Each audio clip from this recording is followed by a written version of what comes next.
Para nós entendermos, então, a teoria por trás do que se utiliza, né, tanto para fazer modelagem e controle de robôs, a gente acaba precisando de algumas abstrações. E uma delas é aquela questão de corpos rígidos. Quando nós vimos lá nos slides anteriores que utilizávamos como premissa de trabalho robôs de base fixa e estrutura rígida, não é por acaso. Porque quando utilizamos estruturas rígidas, nós podemos utilizar as teorias relacionadas a corpos rígidos, que nos permitem utilizar várias abstrações que facilitam muito a nossa vida.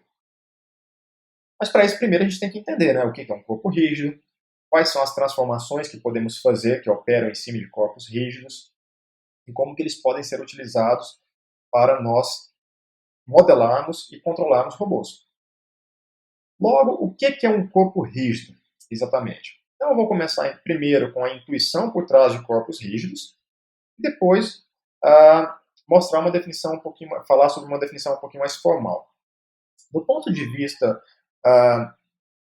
mais corriqueiro, cotidiano, nós falamos que um corpo rígido é aquele que não se deforma. E aqui, no final das contas, a definição formal ela vai nessa linha também. Por exemplo, se nós pegamos este corpo aqui, né, nós temos um quadrado. Aí, por uma questão de visualização, imaginem que os vértices desse quadrado aqui possuem coordenadas xy, x menos y, menos x menos y e menos x e y. A esse objeto, a esse quadrado, nós vamos atribuir um sistema de coordenadas. E esse sistema de coordenadas vai ser o que a gente fala que é rigidamente acoplado ao quadrado. Significa que se o quadrado move, o sistema de coordenadas move junto. Basicamente isso. E move mantendo sempre a mesma relação. Então, a partir do momento que nós fazemos esse movimento aqui, vocês viram, inicialmente o quadrado estava aqui e depois ele veio para cá, vocês notam que essas coordenadas se mantêm. Né? Nós temos aqui xy, x menos y, menos x menos y e menos x e y. Ora, se nós analisarmos não somente essas coordenadas, mas quaisquer pares de pontos ao longo desse quadrado, a distância entre qualquer par de pontos nesse quadrado se mantém fixa. Ou seja, eu pego este ponto aqui e a origem, a distância se mantém fixa. Eu pego este ponto e este ponto, a distância entre eles se mantém fixa. E se isso acontecer para qualquer par de pontos ao longo desse quadrado, dizemos então que ele é rígido. Justamente não há a deformação no sentido intuitivo do termo. Por outro lado, se agora nós pegarmos este mesmo quadrado inicial, mas fizermos esse movimento aqui, no qual claramente vocês viram ele expandindo, ora, se nós analisarmos o quadrado original e o quadrado final, nós vemos, por exemplo, que este ponto aqui, cujas coordenadas eram xy em relação à origem desse sistema de coordenadas aqui, passa a ter as coordenadas xl, yl. Né? Claramente, a distância deste ponto aqui para a origem é raiz quadrada de x ao quadrado mais y ao quadrado. Porém, a distância deste ponto aqui em relação à origem do sistema de coordenadas passa a ser raiz quadrada de xl ao quadrado mais yl ao quadrado, que é diferente dessa distância aqui. Portanto, esse ponto, a partir do momento que veio para cá, passou a ter uma distância diferente, né, da distância original. O objeto dilatou, portanto, ele não é rígido. Tá? Então, essencialmente, um corpo rígido é definido como aquele que, dado movimentos de rotação e translação, a distância entre quaisquer pares de pontos que você escolher arbitrariamente nesse objeto não muda. Ela é constante, tá? Sempre. E utilizando essa ideia de corpos rígidos, nós podemos utilizar uma abstração que é de extrema importância na robótica, que é a chamada configuração. A gente vai falar sempre, o tempo todo, a configuração de um robô. A configuração de um robô manipulador com 7 juntas. a configuração de um robô móvel, a configuração de um humanoide. E o que é a tal da configuração? Nós dizemos que a configuração Q de um robô poliédrico, a gente fala poliédrico porque a gente vai ver que a forma não importa muito desse robô, tá? Pode ser algo totalmente arbitrário. Portanto, a configuração Q deste robô poliédrico é a especificação da posição de todos os pontos desse robô relativo a um sistema de coordenadas fixo de referência. Então, significa o seguinte: eu tenho um sistema de coordenadas fixo de referência A, tenho um sistema de coordenadas B, e nós podemos associar a essa figura geométrica aqui, que representa, por exemplo, o nosso robô, a relação entre esta figura e esse sistema de coordenadas B é fixa, o que significa que, se eu mexo esse objeto, esse sistema de coordenadas se mexe junto, mas numa relação fixa.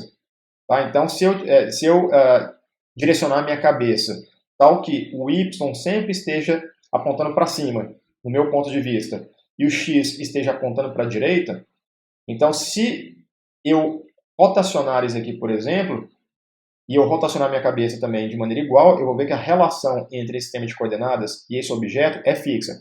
Porém, se esse objeto se move, esse sistema de coordenadas se move também, e se move em relação a esse sistema de coordenadas de referência. Então, esse é o sistema de coordenadas fixo, de referência, e esse é o chamado sistema de coordenadas móvel, ou sistema de coordenadas do corpo.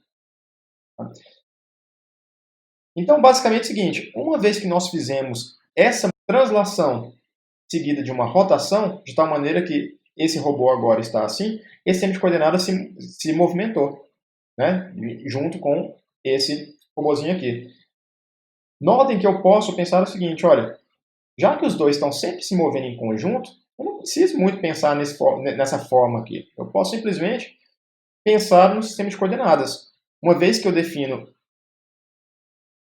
a posição de todos os pontos do meu robô com respeito a esse sistema de coordenadas, se eu movo o sistema de coordenadas, depois eu vou lá e coloco o robô do jeito que ele deveria ficar.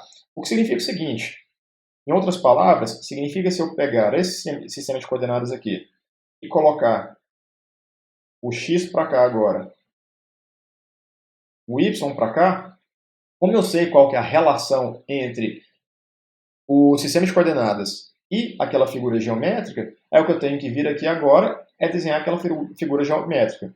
Naturalmente, aqui estou fazendo um desenho à mão, então está ficando uma coisa esquisita, mas vocês podem imaginar o seguinte: eu vou ter uma função, evidentemente, uma função matemática, que me dá essa relação explicitamente. Mas do ponto de vista intuitivo, principalmente numa situação 2D, como essa que nós estamos vendo aqui, vocês podem imaginar o seguinte: olha, é como se nós tivéssemos um carimbo e eu movo o meu sistema de coordenadas para onde eu quiser, na minha página aqui, e uma vez que eu movimentei esse sistema de coordenadas, eu vou lá e carimbo o lugar, o objeto, no lugar onde eu sei que ele deveria estar.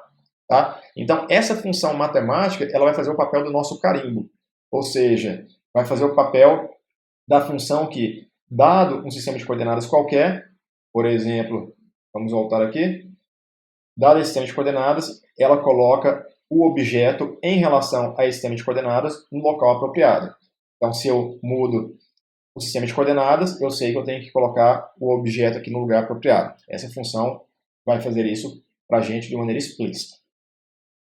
Dado o conceito de configuração, nós podemos ter agora o chamado espaço de configurações, que nada mais é que o conjunto de todas as configurações possíveis para esse robô.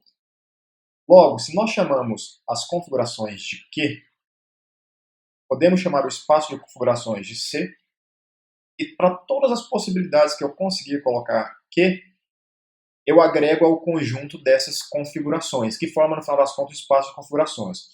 Para ficar um pouco mais concreto, vamos considerar alguns exemplos.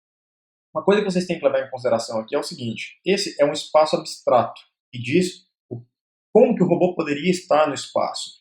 Mas não necessariamente a gente tem que levar em consideração obstáculos, restrições, dentre outras coisas. Isso depois vem a posteriori, ou seja, depois que a gente define o espaço de configurações de um robô, a gente define onde que esse robô está, ou seja, se for um robô móvel, se ele está no plano bidimensional, que representa o solo, se é um robô manipulador tridimensional, mexendo no espaço tridimensional. Quando a gente leva em consideração obstáculos e outras restrições, a gente tem o chamado espaço de configurações livre, que é um subespaço do espaço de configurações total. Portanto, esse é um espaço abstrato e geral que representa qual que seria as possibilidades de configurações do robô em geral, né? Então, para ficar um pouco mais claro isso que eu estou dizendo, vamos considerar alguns robôs específicos. Por exemplo, um robô que translaciona no plano. Para representar translações, só translação, não me interessa com a orientação do robô, por enquanto. Digamos que eu tenho um robô simétrico e que não faz diferença para onde que ele está apontando. Por exemplo, um robô na forma de uma circunferência, como se fosse o Roomba, só que sem levar em consideração qualquer coisa que ele tenha que fazer, qualquer sensor, nada. A gente só está levando em consideração como que nós podemos colocar ele no espaço, desconsiderando a orientação. Ora, o jeito mais simples de se representar isso é utilizando coordenadas cartesianas de duas dimensões, né? X e Y. Então, para ser mais específico, consideremos aqui o nosso robozinho. Ele está representado em azul aqui. Nós consideramos esse ponto aqui no centro por conveniência, mas é um ponto que está rigidamente acoplado a ele, ou seja, eu posso mover esse robô do jeito que eu quiser. Esse ponto central sempre vai ficar no mesmo lugar em relação ao robô, ou seja, no centro dele, por exemplo, do jeito que eu defini aqui. Tem o sistema de coordenadas A, que é o sistema de coordenadas fixo de referência. Tá? E a gente pode representar as coordenadas desse ponto aqui por meio dessa dupla, XR, YR. Portanto, nós temos aqui um espaço bidimensional. E lembrando o seguinte, esse espaço é um espaço euclidiano R2, ou seja, esse robô ele pode ser colocado em qualquer lugar, receber qualquer coordenada X, qualquer coordenada Y, tanto no sentido positivo quanto no sentido negativo. Portanto, a gente tem um espaço do tipo R2. Agora, se nós considerarmos um robô que se translaciona e rotaciona no plano, espera-se que exista mais uma coordenada para representar essa rotação, né? Ou seja, quando nós consideramos este nosso caso aqui, nós não estamos levando em consideração a orientação, portanto a gente tem as coordenadas x e y, né, do robô, e a gente tem um espaço bidimensional, porque a gente está representando por meio de coordenadas cartesianas. Agora, a partir do momento que a gente considera rotação, agora a gente tem que ter uma noção muito forte de sistemas de coordenadas que está acoplado ao robô. Logo, eu não só tenho este ponto aqui que determina onde que o robô está no espaço, como também este ângulo de rotação aqui. E para isso, vejam que eu posso colocar um sistema de coordenadas B, que é o sistema de coordenadas no corpo, que está rigidamente acoplado ao robô, de tal maneira que se o robô se translaciona e rotaciona, o sistema de coordenadas vai translacionar e rotacionar de acordo. Tá? É como se eu tivesse colado um sistema de coordenadas ali na estrutura do meu robô. Né? E aí o que acontece é que eu tenho, então, este ângulo πr, que é o R de robô, né? Entre o eixo X do sistema de coordenadas que está atrelado ao robô, o sistema de coordenadas do corpo ou sistema de coordenadas móvel, e o eixo X do sistema de coordenadas fixo. Então tem o X do robô e tem aqui, tem o eixo X do sistema de coordenadas B, que está atrelado ao robô, então é o XB. Nós temos o X aqui, e esse ângulo πr é justamente este ângulo aqui. Tá? E, portanto, para eu representar como que esse robô está no espaço, eu vou precisar das coordenadas XR e YR, que determinam onde que a gente está colocando a origem desse sistema de coordenadas, e ainda, mais essa componente aqui, é a componente que está relacionada com a orientação. Notem que esse espaço aqui é um espaço tridimensional, porque eu preciso de 3 coordenadas. Então, a configuração deste robô é dada por XR, YR e φr, e a combinação de todas as coordenadas cartesianas possíveis com os ângulos possíveis vai nos dar o espaço de configurações completo desse robô. Tá? E o bom da gente representar utilizando essa tripla aqui é que, no final das contas, eu posso simplesmente desconsiderar o formato desse robô aqui. Né? Por exemplo, para ficar uma situação um pouco mais prática, um pouco mais concreta, assumam que eu vou fazer o seguinte, eu vou pegar agora e vou colocar assim, ó. Eu vou colocar basicamente esse sistema de coordenadas, como se esse daqui fosse o sistema de coordenadas que está rigidamente acoplado ao robô. Ora, se isso daqui for xb, né, então esse sistema de coordenadas b, e esse daqui é o yb, eu já sei que o meu robô, eu já conheço o raio dele, né? Ele tem que estar aqui. Então, essas são as novas coordenadas desse robô, que eu posso, inclusive, aqui chamar de, por exemplo, então, eu tenho aqui ir', esse ponto aqui eu chamo de xr', yr', né, que determina a origem do sistema de coordenadas, e nós temos ainda esse ângulo. Portanto, naturalmente, as novas coordenadas desse robô aqui, como eu estou trabalhando com uma tripla, eu tenho xr', yr' e ir'. Tá? Logo, pessoal, esse espaço é um espaço tridimensional. Essas duas componentes aqui, naturalmente, estão relacionadas com o espaço R2, mas nós temos uma outra componente que não necessariamente está relacionada com o espaço euclidiano. E por que isso? Lembrem-se que quando a gente está trabalhando com ângulos, a gente começa em 0 radianos. Na medida em que a gente vai rotacionando, passa ali por π sobre 2, que corresponde a 90 graus. Depois a gente passa por π, que corresponde a 180 graus. A gente passa por 3π sobre 2, que corresponde a 270 graus. A hora que a gente chega ali em 2π, a gente dá uma volta completa, e 2π representa a mesma coisa que 0, né? 0 e 2π representam exatamente a mesma orientação. Ou seja, 0 e 360 graus são exatamente a mesma coisa. Portanto, esse espaço aqui ele não vai ser exatamente um espaço real, não. Ele, na verdade, a gente vai falar mais adiante, mas ele é um espaço que está relacionado com o espaço do círculo, que a gente vai falar mais adiante, tá? Que a gente vai chamar de S1. E nós queremos todas as combinações possíveis, ou seja, para cada ponto no espaço R2, a gente associa uma orientação, tá? Possível. Então, a gente pode ter desde um robô que está nas coordenadas, por exemplo, 1 e 1, com um ângulo de 0 radianos, até esse mesmo robô nas coordenadas 1 e 1, com a orientação π sobre 2. Do ponto de vista de localização translacional, digamos assim, do ponto de vista de translação, esse robô está no mesmo lugar, mas do ponto de vista de orientação, ele está com uma orientação diferente. Portanto, a configuração dele é diferente. Né? Um robô que está com orientação 0 graus é diferente de um robô que está com uma orientação de π sobre 2, por exemplo. Caso a orientação seja importante, evidentemente. Né? Por exemplo, um robô que tem um formato que não seja de um círculo e que a gente tem, por exemplo, uma câmera em cima, primeiro, a geometria muda, a disposição geométrica, dependendo da orientação, e também para onde a câmera está apontando muda. Logo, a orientação é importante nesse caso. Como a gente quer todas as possibilidades possíveis, a gente tem o chamado produto cartesiano. Tá? Então, só em termos de definições, o que é um produto cartesiano entre dois conjuntos? Então, dados conjuntos U e o conjunto V, são dois conjuntos. Tá? Fazemos o produto cartesiano entre U e V da seguinte maneira. Nós vamos definir, então isso daqui é igual por definição. Tá?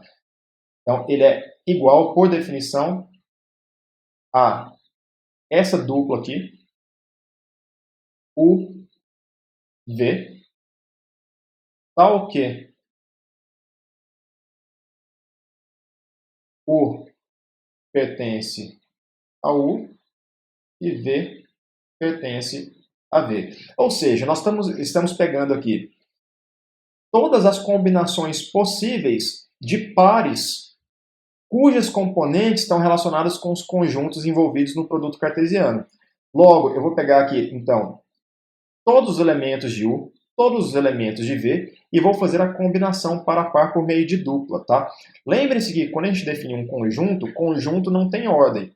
Então, por exemplo, quando nós falamos desse conjunto aqui, 1, 2, esse conjunto é exatamente igual a esse daqui, porque em conjunto a ordem não importa dos elementos, né? E conjuntos são representados por chaves.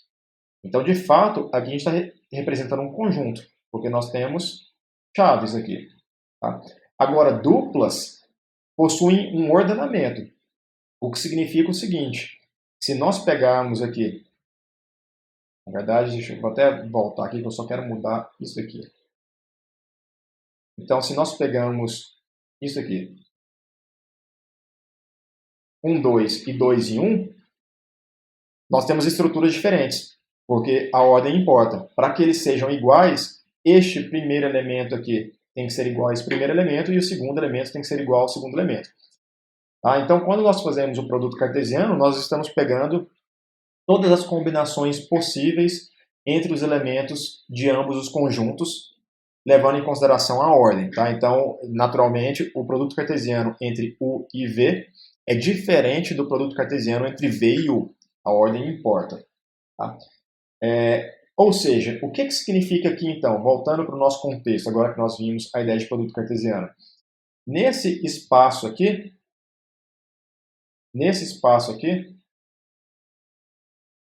como nós temos o produto cartesiano entre R2, que representa as translações no plano, e esse espaço aqui, S1, nós vamos chamar de espaço do círculo, que representa as orientações no plano, quando combinados por meio do produto cartesiano, nos dá todas as combinações possíveis entre esse espaço aqui e esse espaço. Então eu escolho um ponto em R2, que me dá as coordenadas translacionais. A cada ponto que eu tenho relacionado com a translação, eu olho todas as orientações possíveis. E eu faço isso agora com todos os pontos do plano cartesiano, ou seja, eu considero todas as translações possíveis e todas as rotações possíveis. Tá? Isso nos dá, então, este espaço aqui. Nós vamos descrever daqui a pouco este espaço, tá? Logo mais à frente. Por enquanto, nós estamos interessados em falar o seguinte: olha, esse é um espaço tridimensional formado por esse produto cartesiano aqui. Aí você tem que levar em consideração que a parte de orientação não é igual à parte de translação, porque translação não tem limite, por exemplo. Né? Se eu tenho a linha real em x, eu posso andar no sentido positivo e eu nunca vou chegar no final, porque esse espaço é infinito, e eu também nunca volto para o mesmo lugar. Se eu vou na direção negativa em x, eu vou tendendo a menos infinito em x e nunca volto para o mesmo lugar.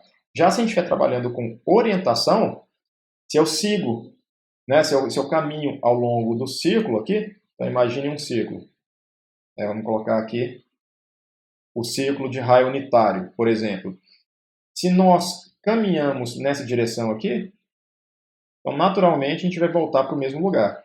Então, claramente, esse espaço aqui do círculo não é o mesmo espaço da linha real, onde a gente pode vir para cá na direção mais infinito, né? Então, vamos colocar aqui mais infinito, e a gente pode também andar na direção menos infinito, sem nunca voltar para o mesmo lugar. Agora nós vamos aplicar esse mesmo conceito a um robô manipulador com N juntas rotativas. Imagina esse robô aqui. Eu escolhi um robô planar, mas mais pela facilidade de desenhar esse robô, mas vocês vão ver que esse conceito se aplica a um robô tridimensional do mesmo jeito, é a mesma coisa. Tá? Nós estabelecemos então, ele tem N juntas, todas as juntas são rotativas, θ1, θ2, θ3, θ4, até θn. Tá? E a gente consegue colocar aqui, ao longo deste robô, sistemas de coordenadas que nos permitem encontrar os ângulos aqui, tá?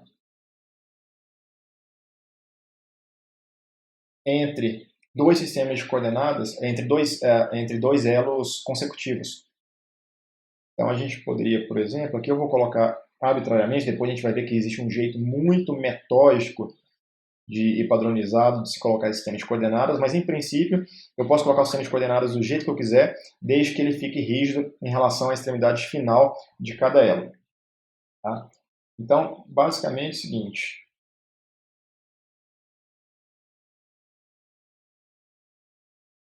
Eu pego aqui, coloquei o sistema de coordenadas no final, na extremidade final de cada elo, e eu consigo então determinar aqui, por exemplo, o ângulo entre o elo e o eixo X do sistema de coordenadas.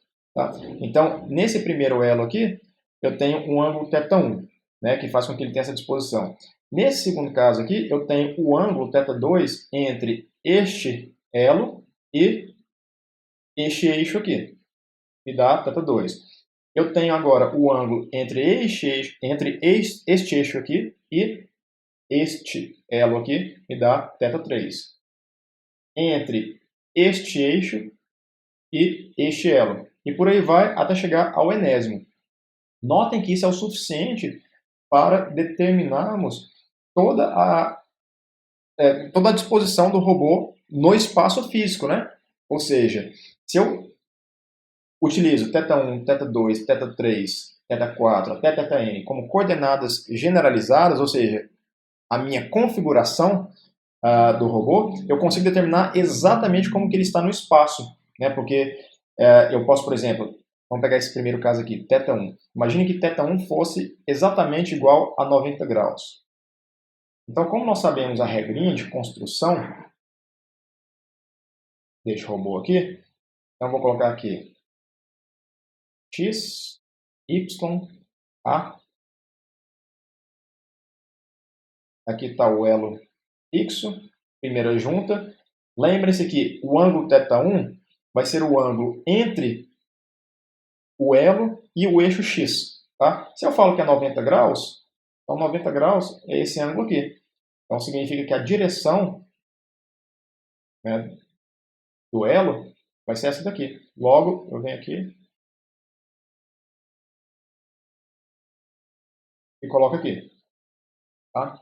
Então a segunda junta vai estar aqui. Se eu falo, olha, a minha segunda junta tem um ângulo, digamos agora, de menos 90.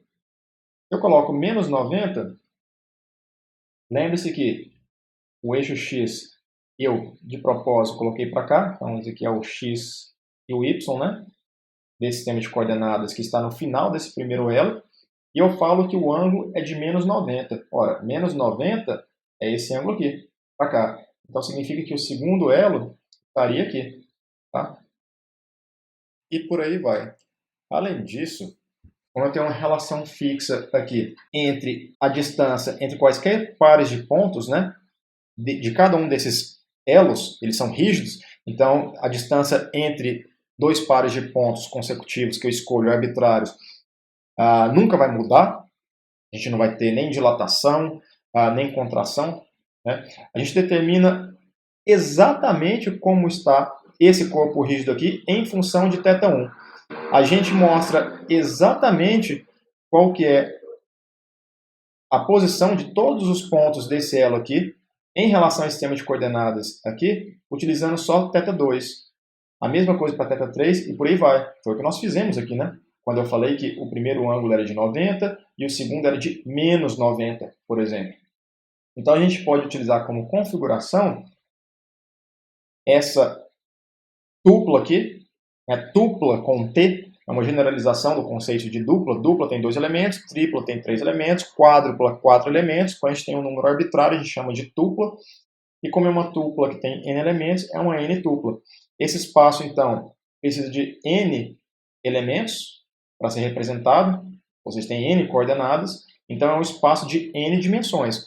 Logo, um robô que tenha 30 juntas rotativas, né, estilo esse que eu mostrei aqui para vocês, ele vai ser representado por 30 coordenadas. É um espaço de 30 dimensões. E o conjunto de todas as possibilidades possíveis para os valores de θ1, θ2 até θn nos dá o espaço de configurações.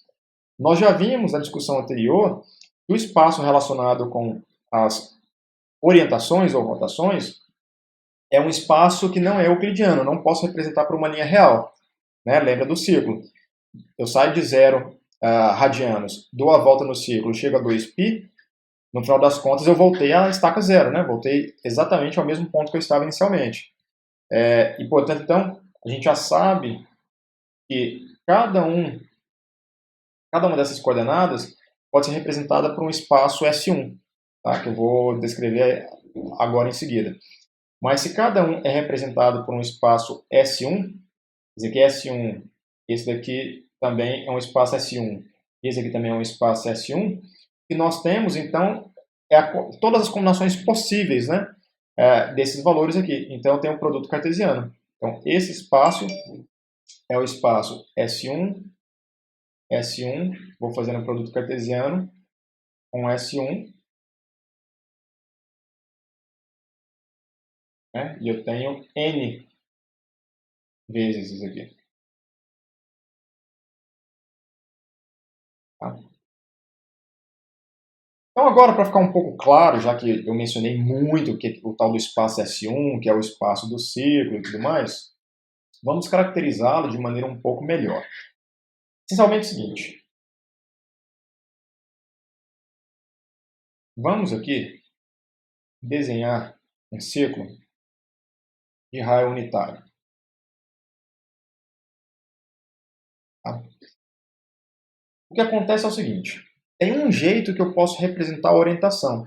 Essa orientação ela pode ser representada pelo ângulo, né? E aqui nós vamos chamar de θ.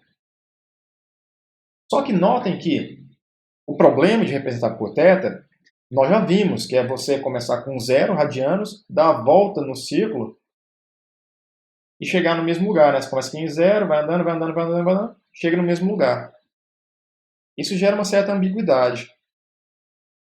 Para resolver esse problema, a gente pode trabalhar com o espaço do ciclo. A gente vai falar sobre representações bem mais a fundo, mais à frente. Mas, por enquanto, só para vocês terem uma ideia de como essas coisas funcionam. Notem o seguinte, para cada valor de θ aqui que eu escolho, eu tenho um ponto aqui relacionado com esse θ. Né? E para ser mais específico, esse ponto XY aqui, sabendo que esse raio é unitário, nada mais é que o ponto cosseno θ seno θ. Certo? Notem que eu vario o θ de 0 a 2π, e esse xy, as coordenadas do ponto xy, vão mudando na medida em que eu vou percorrendo o círculo como um todo. Então, basicamente, a gente define o espaço do círculo da seguinte maneira. Então, S1, que é o espaço do círculo, é igual, por definição, por isso que nós temos esse triângulo aqui. Representação de conjuntos, então estou abrindo chaves. Vai ser a dupla XY, pertencente a R2, né? Tal que x ao quadrado mais y ao quadrado igual a 1, porque nós estamos falando de um círculo de raio unitário. Então, esse espaço, originalmente, é um espaço que, primeiro, ele tem duas dimensões, quando a gente não considera essas restrições aqui. Só que, a partir do momento que a gente coloca essa restrição, de que x ao quadrado mais y ao quadrado é igual a 1, a gente restringe o espaço e a gente cai uma dimensão. Tá? Então, a gente não tem mais um espaço que é de duas dimensões, a gente tem um espaço que é de uma dimensão. Logo, naturalmente, como a gente tem essa restrição e o espaço cai uma dimensão, a gente nota que bate com o que se espera, porque a gente consegue representar a orientação com apenas uma variável. Né? Então, esse artifício que a gente tem, que a gente vai explorar um pouco mais à frente, nas próximas aulas, de representar inicialmente um espaço numa dimensão mais alta, que é o espaço R2, e colocar restrição, faz com que alguns problemas que essa representação mínima aqui tem, que a gente vai ver mais à frente, desapareça. Tá? Então, parece uma coisa muito indireta, que você está usando duas dimensões para representar uma coisa que tem uma dimensão, Mas, na verdade, como a gente coloca essa restrição aqui, de fato, esse espaço ele tem uma dimensão, só que a gente vai resolver um monte de problemas que vão aparecer mais à frente. Para a gente, então, resumir tudo isso que vimos até agora, a gente vai pensar, então, em configurações como coordenadas do robô, e o espaço de configurações, coordenadas generalizadas, né? E o espaço de configurações como aquele espaço que contém todas essas coordenadas generalizadas. Esse é um outro jeito de entender o espaço de configurações.